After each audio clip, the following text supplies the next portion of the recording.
వచ్చాయి.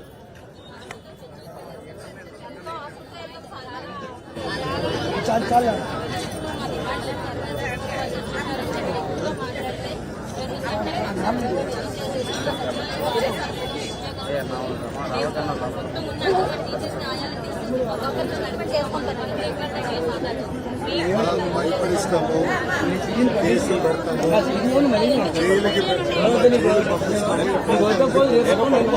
బాబు గారిని ఎట్లా జైలు పంపించారు మీరు అందరూ చూసారు.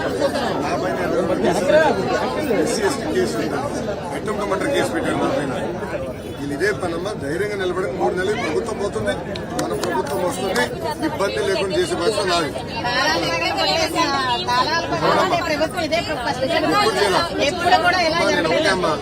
సమస్యలు ఉంటాయి, సమస్యలు ఉండకుండా పోదు, కానీ మన సమస్యలు మనం కూర్చుని మనం పరిష్కరించుకోవాలి. ఒకసారి అవ్వవచ్చు, 2 సార్లు 3 సార్లు కూర్చుని మన సమస్యలు మనం పరిష్కరించుకోవాలి. ఏ ఢిల్లీడో తెల్లోడో చేయడు కదా, ఇది మనందరం ఆంధ్రలోనే కదా. ప్రభుత్వం కూడా పెద్ద మనసుతో సమస్యలను పరిష్కరించాలి. ఆనాడు కూడా బాబు గారు మీకు ఇబ్బంది ఉన్నట్టు కూర్చోబెట్టి ఏంటమ్మా ఎలా చేయాలి చెప్పండి అన్నా, చేయగలిగి చేసాము, చేయలేదమ్మా ఇప్పుడు కాదు, వాళ్ళ సోదరు అందరూ చేద్దాం.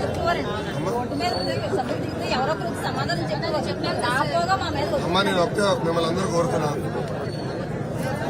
మేము కూడా మనుషులమే, 10 నిర్ణయాలు 3 తప్పు అవుతాయి. మేము ఒకవేళ పొరపాటు చేస్తే పొరపాటు చేసి మేము చెప్పండి, మేము పరిష్కరిస్తాం. కానీ ఎంతో చేయడం మీకు చాలా పవిత్రమైన భాష. పసిబిడ్డల్ని మీరు జాగ్రత్తగా చూసుకుంటున్నారు, అది చూసుకోండి. మీకు మెరుగైన ట్రైనింగ్ కూడా ఇస్తాము, బిల్డింగ్స్ పక్కడబండి కడతాము, టెక్నాలజీ కూడా అందించి మిమ్మల్ని జాగ్రత్త చూసుకుంటాం.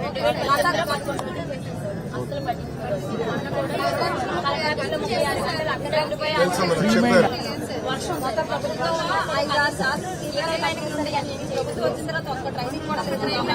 3 నెలలు ఓపిక పెట్టు.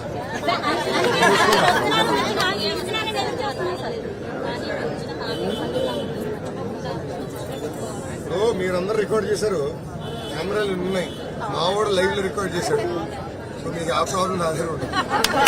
ఎందుకంటే ఒక నిమిషం, పరదాలు ఈ ముఖ్యమంత్రిలా పరదాలు కట్టుకుని తిరగాల నా కోరిక లేదు. మళ్ళీ 29 ఎన్నికలు నేను రావాలి కదా, అప్పుడు మీరే అంటారు కదా, అయ్యా మీరు హామీ ఇచ్చారు ఎందుకు చేయలేదని అడుగుతారు కదా. ఆ పేరు నేను నిలబడను. మీరు అదే అంటున్నారు కదా, గతంలో ఆయన ఇచ్చిన హామీ మీరు అడుగుతున్నారు, అదే చూసుకుంటాను. ఓకేనమ్మా.